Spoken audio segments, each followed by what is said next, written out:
Bonjour mes amis, j'espère que vous allez très bien. Aujourd'hui, mettons en lumière une réalité trop souvent ignorée. Les risques professionnels majeurs auxquels sont confrontés les médecins, infirmiers, aides-soignants et autres travailleurs de la santé, en particulier dans les pays à faibles ressources. Soigner, sauver, écouter, soulager. Ce sont des missions nobles. Mais derrière ces actes héroïques se cachent de dangers physiques, psychologiques et biologiques qui pèsent sur la santé des soignants. Et dans les contextes où les moyens sont faibles, les risques sont d'autant plus élevés. Les principaux risques professionnels: 1. Risques biologiques.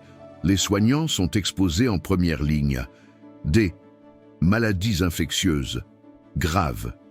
Hépatite B et C, VIH, tuberculose, Covid-19, des piqûres accidentelles, en l'absence de matériel sécurisé, du matériel médical souvent mal stérilisé ou réutilisé. 2. Risques physiques, manutention sans aide technique, douleur dorsale, TMS, exposition à la chaleur, au bruit ou aux produits irritants sans protections adaptées, fatigue chronique liée aux sous-effectifs et aux longues heures de garde. 3. Risques psychologiques, stress intense, surcharge émotionnelle, confrontation avec la souffrance et la mort. Burn-out, courant chez les soignants travaillant sans pause ni reconnaissance. Solitude décisionnelle, dans les zones rurales où les médecins sont isolés. 4. Insécurité et violence. En contexte instable, certains hôpitaux deviennent des sous-zones de conflit. Agressions verbales ou physiques par des patients ou familles insatisfaites. 5. Risques chimiques et radiologiques. Manipulation de produits désinfectants puissants. Cytotoxiques ou rayonnement sans formation ni équipement adapté.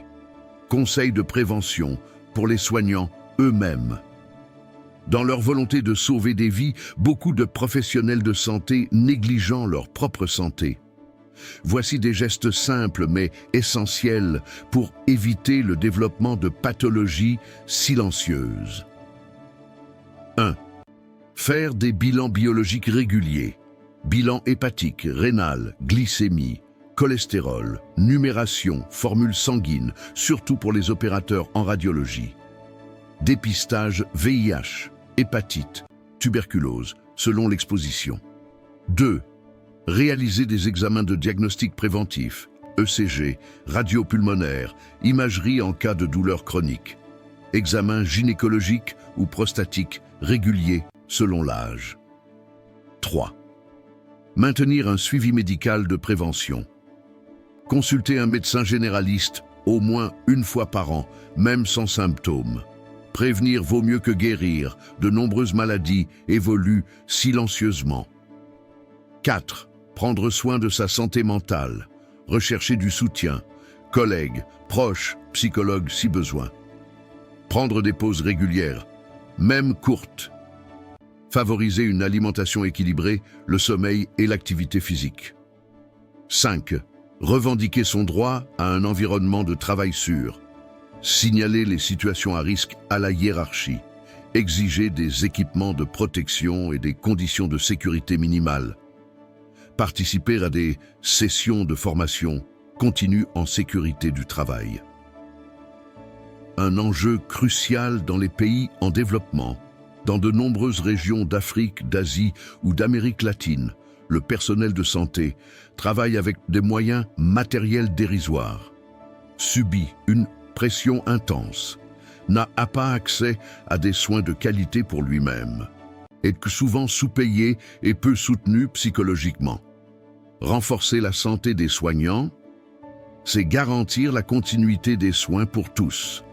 En conclusion, les professionnels de santé sont les gardiens silencieux de nos vies, mais ils ne sont pas invincibles. S'ils sauvent les autres, ils ont aussi le droit de se protéger et de se soigner. Prenez soin de vous, chers soignants. Votre bien-être est aussi vital que votre mission.